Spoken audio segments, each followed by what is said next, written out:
Siyempre, lalagay na natin yung ating gulay. Dahon na ang palaya sa sakalak natin.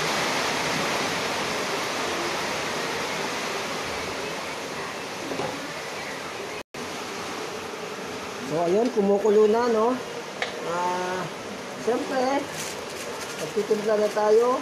Hindi mawawala ang ating sangkap na sa araw-araw na ating pagluluto, ang Maggi Magic Sarap, no? Yan po, nandito na po ang lahat ng seasoning, no? Pinaghalo-halo na to, bawang, sibuyas, lahat po nandito na, pangpalasa. Everyday po natin gamitin yung Maggi Magic Sarap. Talaga pong kakaiba. Sa maniwala kahit sa hindi, meron po siyang dala-dala na magic sa ating mga lutuin. So, lagi lang po tayo